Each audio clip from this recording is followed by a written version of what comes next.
12 मार्च 2020 रात 2:17 नई दिल्ली का एक अत्यंत गोपनीय नियंत्रण कक्ष। चारों ओर सन्नाटा पसरा हुआ था। केवल स्क्रीन पर झिलमिलाती नीली रोशनी उस कमरे की बेचैनी को उजागर कर रही थी।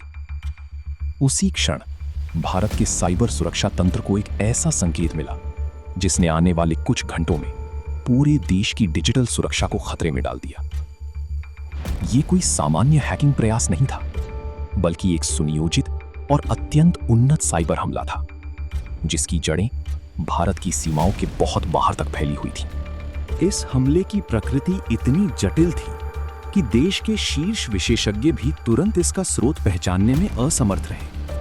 कोड की परतों के भीतर छिपी हुई एक ऐसी संरचना सामने आई जो सामान्य साइबर अपराधियों की क्षमता से कहीं अधिक थी। ये स्पष्ट हो चुका था कि इसके पीछे कोई संगठित और शक्तिशाली विदेशी तंत्र काम कर रहा है।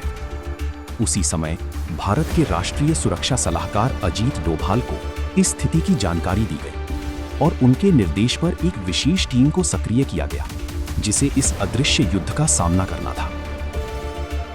कमरे के भीतर बैठे विशेषज्ञों की आंखें लगातार स्क्रीन पर टिक गई थीं, जहां हर सेकंड बदलते डेटा के साथ एक नई पहेली सामने आ रही थी। इस हमले का उद्देश्य केवल डेटा चुराना नहीं था, बल्कि भारत के महत्वपूर्ण ढांचे को अस्थिर करना था। बिजली ग्रिड, बैंकिंग नेटवर्क और संचार प्रणालियों में एक साथ सेंध लगाने की कोशिश की जा रही थी। ये एक ऐसा हमला था जो अगर सफल हो जाता तो पूरे देश में अराजकता फैल सकती थी। जैसे जैसे जांच आगे बढ़ी, एक रहस्यमयी कोड नेम वायरस सामने आया। ये कोई व्यक्ति नहीं, बल्कि एक डिजिटल पहचान थी जो कई वर्षों से दुनिया के विभिन्न हिस्सों में बड़े बड़े साइबर हमलों से जुड़ी हुई थी। उसकी असली पहचान आज तक एक रहस्य बनी हुई थी, लेकिन उसके हमलों की सटीकता और गहराई ये संकेत देती थी कि वो अकेला नहीं था। उसके पीछे एक पूरी टीम या शायद एक राष्ट्र की शक्ति छिपी हो सकती थी।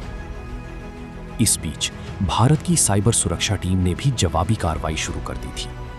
ये केवल एक बचाव नहीं था, बल्कि एक आक्रामक रणनीति थी, जिसमें हमलावर की गतिविधियों को ट्रैक करके उसके स्रोत तक पहुंचने की कोशिश की जा रही थी। हर एक लाइन कोड को ध्यान से पढ़ा जा रहा था, हर एक डिजिटल निशान को जोड़ा जा रहा था, ताकि इस जाल के पीछे छिपे चेहरे को सामने लाया जा सके। लेकिन जैसे जैसे टीम आगे बढ़ रही थी, वैसे वैसे ये स्पष्ट होता जा रहा था कि ये लड़ाई केवल तकनीक की नहीं, बल्कि समय की भी है। हर बीतता सेकंड हमलावर को और अधिक गहराई तक प्रवेश करने का मौका दे रहा था, और इसी के साथ भारत के सबसे संवेदनशील डेटा के खतरे में पड़ने का जोखिम भी बढ़ता जा रहा था। रात के लगभग 4 बज चुके थे और तनाव अपने चरम पर था। अचानक स्क्रीन पर एक नया पैटर्न उभरा, जिसने पूरी स्थिति को और भी गंभीर बना दिया। ये कोई साधारण कोड नहीं था, बल्कि एक ऐसा संकेत था जो ये दर्शा रहा था कि हमलावर ने पहले ही कुछ महत्वपूर्ण सिस्टम्स तक पहुंच बना ली है। ये अब केवल एक प्रयास नहीं रहा था, बल्कि एक सक्रिय घुसपैठ बन चुका था। अजीत डोभाल के निर्देश पर एक निर्णायक कदम उठाया गया। भारत की साइबर टीम ने एक जोखिम भरा लेकिन आवश्यक निर्णय लिया, हमलावर के नेटवर्क में घुसकर उसे भीतर से ही निष्क्रिय करने का। ये एक ऐसा कदम था जो असफल होने पर स्थिति को और भी खतरनाक बना सकता था, लेकिन इसके अलावा कोई और विकल्प नहीं बचा था। जैसे ही ये ऑपरेशन शुरू हुआ, एक अजीब सा डिजिटल संघर्ष शुरू हो गया। ये लड़ाई बिना किसी आवाज के लड़ी जा रही थी, लेकिन इसके परिणाम पूरे देश को प्रभावित कर सकते थे। कोड की हर एक पंक्ति, हर एक कमांड इस युद्ध का हिस्सा बन चुकी थी, और इस सब के बीच वायरस भी लगातार अपनी रणनीति बदल रहा था, मानो उसे हर कदम की पहले से ही जानकारी। कुछ ही देर में टीम को एक महत्वपूर्ण सुराग मिला।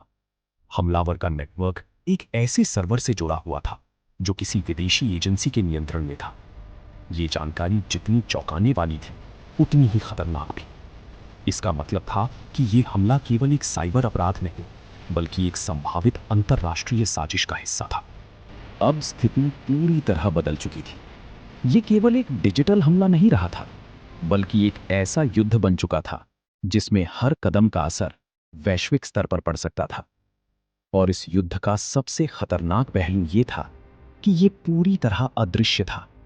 ना कोई गोलियां चल रही थीं, ना कोई विस्फोट हो रहा था, लेकिन इसके परिणाम उतने ही विनाशकारी हो सकते थे। सुबह के 6 बजने को थे और आखिरकार एक निर्णायक मोड़ आया। भारत की साइबर टीम ने हमलावर के मुख्य कोड को पहचान लिया और उसे निष्क्रिय करने की प्रक्रिया शुरू कर दी। कुछ ही क्षणों में वो नेटवर्क जो पूरे देश को अस्थिर करने की क्षमता रखता था, धीरे धीरे बंद होने लगा। वायरस की गतिविधियां कम होती गईं और अंततः वो पूरी तरह गायब हो गया, जैसे वो कभी था ही नहीं। लेकिन इस जीत के बावजूद एक सवाल हमेशा के लिए बाकी रह गया। क्या ये वास्तव में अंत था या केवल एक शुरुआत? क्योंकि जिस तरह से ये हमला किया गया था, उसने ये स्पष्ट कर दिया था कि भविष्य के युद्ध अब सीमाओं पर नहीं, बल्कि स्क्रीन के पीछे लड़े जाएंगे।